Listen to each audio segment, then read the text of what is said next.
Thanks for stopping by the Surge T channel. I am Surge T, and what a way to end an episode.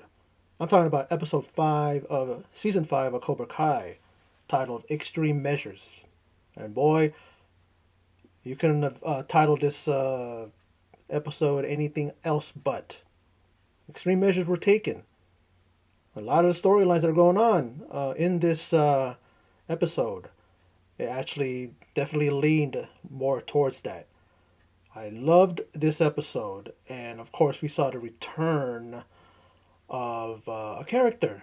Not return to the series, but someone who was part of Karate Kid 3 makes a return to the Karate Kid universe a la Cobra Kai. That's Robin Lively, who played Jessica Andrews in the third installment of Karate Kid. I recognized her as soon as I saw her.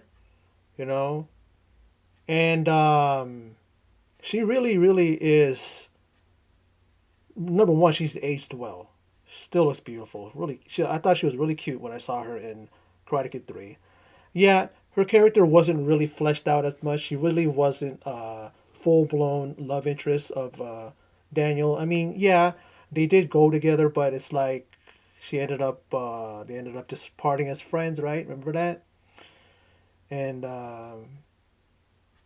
in this episode, we see her.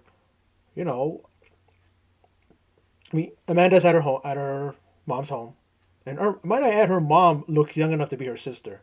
The actress who played her mom, was her mom a young teen mom or something like that? Because she didn't look that much older, you know. But they're there with, of course, she's there with Anthony and Sam, and then her cousin knocks on the door and comes in, and right away, it's Robin Lively. She's a bit older now, but you can still see the look in her face, her eyes. She still is every bit of the character that she played in Karate Kid. They end up going to a bar.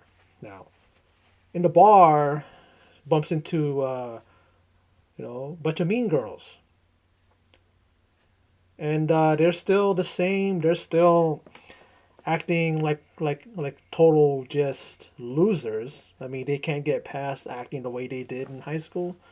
Remember when what we all talked about getting mad and taking a baseball bat to a car. I believe it was a story that she found out that the teacher was messing around with her dad. Wasn't it something like that? Amanda had a story like that back in, I forgot what episode season it was, but they wouldn't let go. They wouldn't let it go. But let's before we get to that, um, Jessica actually tells you know Amanda. We find out that she says in this episode that she introduced her to Daniel. Um, Now she tells him that she when it was funny because Amanda says her name. I mean, says the name of Silver, Terry Silver, and she practically almost spits up her drink. That does Aunt Jessica because it's like she knows who Silver is. We definitely know that. They even showed a little flashback where Barnes was actually delivered a stiff kick to Jessica's gut, dropping her, and she even said that she still had nightmares, and she told Amanda that Daniel must he never got he was always just traumatized. He was traumatized by what Silver put her through. Amanda's like going, "Oh, I didn't know that," or something to that effect, and I'm just thinking all this time that they've been married and he's never well he didn't bring up Terry, of course, but it only came up recently, right? But she didn't take the time to ask him, why is it that you're so obsessed with going after Silver when it's just revealed in this episode that she really never knew that how bad Silver, treated Daniel. I don't understand why she would do that, but she knows now, and that's a good thing. It's now in the open, out in the open, and everything. So that's that with that. Oh, of course, I love the how this how it ended in the bar, where these girls are now wanting to take on Jessica and her cousin Amanda, and they're ready to go. Well, Amanda gets caught from behind. One girl's holding her leg, and the other girl's about to deliver a punch or kick or whatever it was, and then in comes Sam, with a stiff sidekick and knocks that other girl down. And later on, of course, they're talking about it. I mean, Amanda was surprised. Like she was, like, I guess it's just the fact that she was just relieved, I guess, because in comes her daughter to save the day.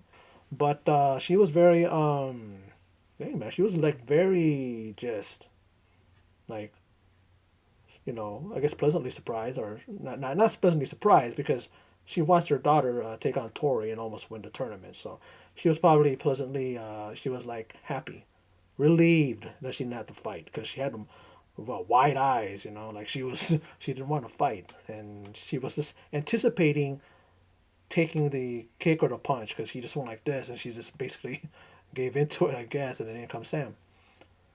And then now Anthony, he reveals that that Kenny, she saw it on video because it went viral. When he had all those what do you call it? Those inner tubes all around him, and then they pushed him into the pool or kicked him into the pool, and then she's like asking him like, "Why didn't you tell me?" And he's just like I really want my sister to beat up these guys. It's not gonna save my butt. It's not gonna make me look good. But yeah, that was a really I like that. I really that was a really great story in the episode. One section of it, and then of course we have Miguel and Robbie, who still don't want to get back together. No, get back together. They don't want to make up. Never going to be friends, like they said in the last episode. You know, the, Johnny tries, he even Googles a way to deal with that, and he's trying to use a euphemism or analogy from Old West, I think 1878 or something like that. He was trying to cite this war or something like that that happened, and that he's going to make them both the characters, and that they're going to have to reenact it or something like that. He even locked the key. He locked the thing from inside. He can't get out, and the only way he got is the key. He throws the key. There's no way to getting out because the key is he puts it in what do you call it in the garbage disposal. What would he do? He locked it from outside, something like that, so they couldn't even get out. Something like, wait, yeah.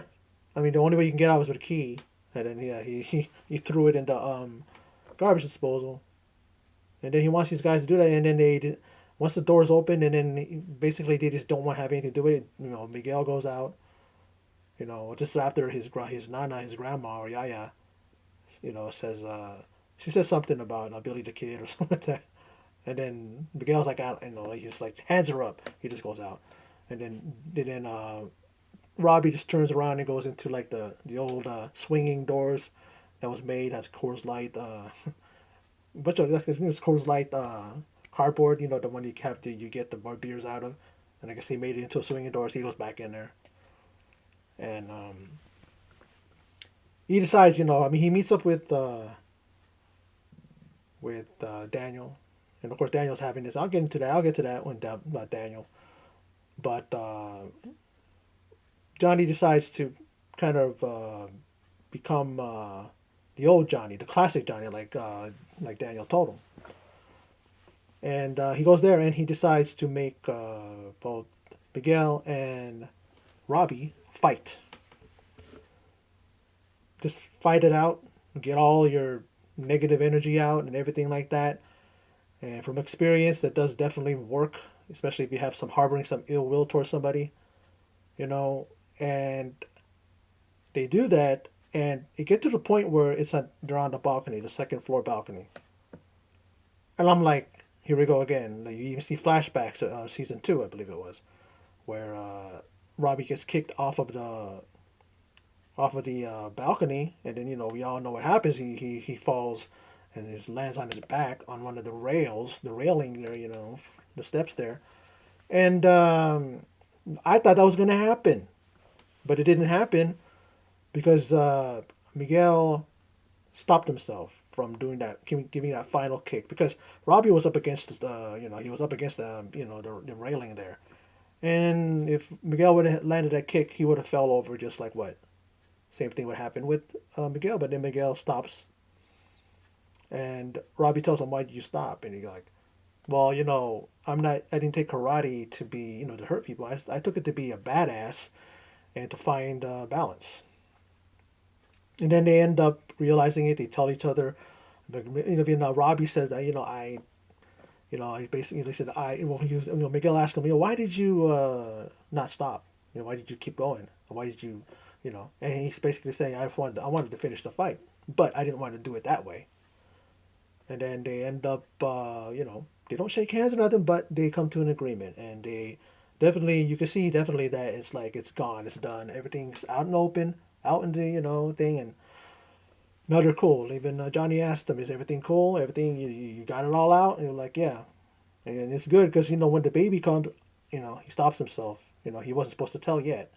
And then Miguel's like, "Baby," and then Robbie's like this, looking like and then he says, "Well, you know what? Just act surprised when when we like when him and Carmen tell him." And then Miguel's happy. And he's like, and Johnny's like that, just like that, and then Robbie's like, "That's cool, Dad," and then they both hug Johnny. Like I said, man, in the last episode I did, last video, like they're gonna be big brothers, and via their relationship, those two, Miguel and Robbie, need to be like brothers. They need to be together so that they can help, and raise their little brother or little sister, whichever whichever gender the baby's gonna be, brother or sister. And that was cool. Now with Daniel, he's drunk. He's smelling like booze. He's beside himself. Amanda's gone with the kids, and he's like really not really like realizing what needs to be done. Well, he doesn't know what he wants to do, what he can do. At one point, he decided to give up. Let Terry just take over the valley. But first, they go to. They realize that because he saw uh, a familiar looking car, which is the Stingray, the Mustang, and it was an auction, and Silver got it. And that's the car that that Johnny got. And then it ended up in the impound, and then he went to an auction. Sarah Silver did. He got it. He gave the car to Stingray. Now Stingray made his return in the dojo. You see them training, and then pretty much is saying, this guy, he was at death's door. He got beat to near to death by John Kreese, and everybody's looking at him like, who the hell is this guy, or like, why is this guy back here? That's the kind of expression that came off of me, came off to me like what's he doing here, kind of stuff. And then like when Terry goes, how about you give him a great welcome, a hero's welcome? And everybody starts clapping. Oh, hey, Stingray. Well, you guys are acting like you didn't want him there, or you're wondering why he's there. You know what I mean? And so Terry's paying him off, continually paying him off. He even gives him a nice apartment. That's where Daniel finds him. He has chosen with him. They try to get all of the. They're trying to get whatever they can out of him. He refuses to say anything. He even gets to the point where he's so flustered he backs up and falls and he breaks his PlayStation. Daniel feels bad about it later on, and he decides, okay, he buys him a PlayStation. He says that he wants to. When he finally decided that he's just gonna give up, he's just gonna be like, I'm done, because it's causing too much problems with his family. He says, but I gotta go to Raymond. That's the guy's name, Stingray's last real name. He says, I gotta make amends because it's really bothering me. He goes to his house, has a PlayStation in hand, and then he's looking around for him, and then all of a sudden in comes Terry, and Terry's like, so you wanted to turn, what do you call it, against me? Or you want to, like, it's just pretty much telling him, like, you're just continuing to cause problems. And then push comes to shove, and then they start fighting, and it's a pretty decent fight. I liked it. We see flashbacks to Karate Kid 3, especially after he kind of disables Terry momentarily, kind of gets him off his game, and he's kind of taking punches and blocks and everything like that, and then Daniel goes to punch twice and he misses, but he puts like dents or holes into the wall or a pillar. It was like a pillar, and then he sees like his bruising, it's red. And all of a sudden you see flashback to Karate Kid 3, and you see him, It's just blood, What do call it? It's just blood. Just pretend that that's your enemy's blood, and so he goes after him, and with that fierceness and that intensity that he had when he was being trained before by Kreese. I mean by Terry. And then he says something that's very familiar to Karate Kid 3 fans. Those of you who remember what he said, Terry goes, "Now the real pain begins." I don't know what that means because he's been putting Daniel through a lot of pain lately. A lot of emotional pain, physical pain, especially there. He ends up, what do you call it? He ends up well, at home, not in the hospital, at home, and he's bruised up, and he's being cared by his wife Amanda. It's good to see her back. And you see tears in her eyes, and Chosen's there too. And then when Johnny is at the door, and he open it, and he comes in, and she's teary eyed, and Chosen is sullen, really really beside himself too. And then he just has a he then Johnny just strikes this pose. Like he's just like stoic. Like he stands there like this. And I'm going, yeah, he's definitely ready. He's definitely ready to help them and be in the fight with those guys. With Amanda and Chosen, with Daniel. Now those are like some very very I like those story arcs in this episode, but the one I like the most was actually revealed at the end. We see Tori. Pretty much, and I'm just paraphrasing, but she pretty much is saying that I don't know what we have to do. It's every time we think that it's going to be good, it just gets worse. I don't know we don't know who she's talking to, but as that episode is going along, and the whole same thing with Daniel, like I talked earlier with Daniel being laid up, having been beaten and all that stuff. We hear her talking off and on, and then at the end, she goes, what can we do? And then he said, and then all of a sudden, we see the appearance of Kreese. Finally, after 4 episodes, we see him at the end, and he finishes it off, and it ends with him saying that Silver is going down. He just doesn't know it yet. Now, Daniel feels that Stingray lied and pretty much was not telling the truth about Kreese. They got anonymous messages. Like there was a clipping of his trial, Kreese's trial, and he's there, and you could tell it was definitely a an artist rendering of him, and then on the side is him, and then on the side of the right hand side of the picture, I mean of the article, we see an artist rendering of Stingray, and then there is a liar written on it, circled. If you find out that it was actually Tori, Tori was the one who was sending that. Pretty much she wants to say and try to tell people, she even said, you can hear in the narration saying that I'm sending these clippings and I'm sending these clues and these things that it might get people hurt, might get them in trouble. But I'm very, very excited. Like I'm going, now what is Kreese going to do? Now Daniel has, like I said, he says pretty much that he thinks that Kreese was framed, or he was, that it what that what do you call it, that Stingray lied. That, you know what I mean? So Daniel probably will be meeting him in the next episode and talk to him, and then maybe Daniel, because he's got some connections, he's got some people that he could probably get Kreese a good lawyer. But he says that Kreese said that he's going down. Wonder what that means. How he's going to do that? Because Terry is always one step ahead. It's like he's playing chess, where all these other guys are playing checkers, right? Or if you're playing chess with him, he's already got a beeline for your queen or your king. Once you get that, checkmate. So I just wonder what's going to happen and how it's going to evolve, and just how the story's going to go along, and how they're going to get to that point. I love when they do that, because it's just like, I love the journey. I love this build up. How are they going to get to that point? We're at point A. How are we going to get to point B, to point C? How are we going to get over there from here? In the story, it's going to be great.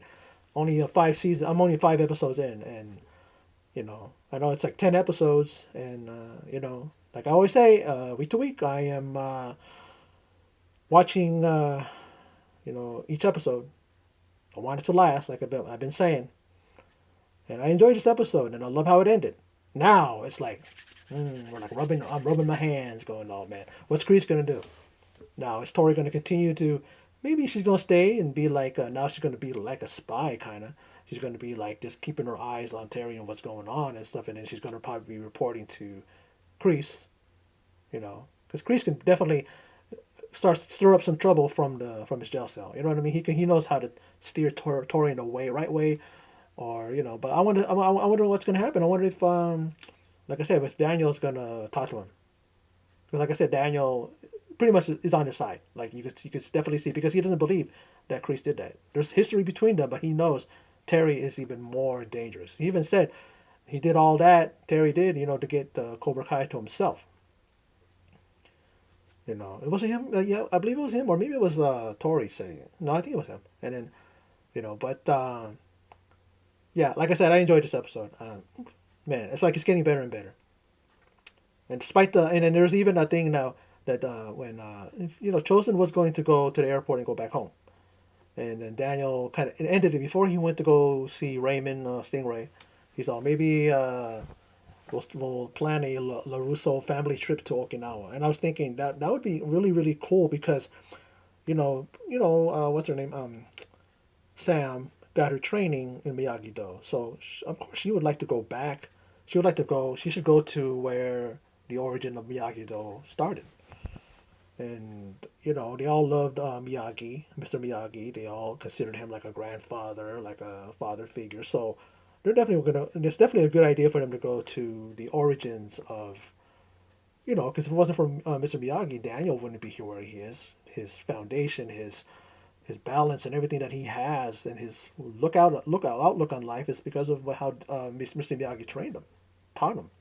He didn't only teach him martial art. He taught him philosophy. He taught him about how to look at things, and how to not look at things the way they are, but then look at them from another angle. It's like, you know. But that would be cool, and I think maybe that's going to be for season 6.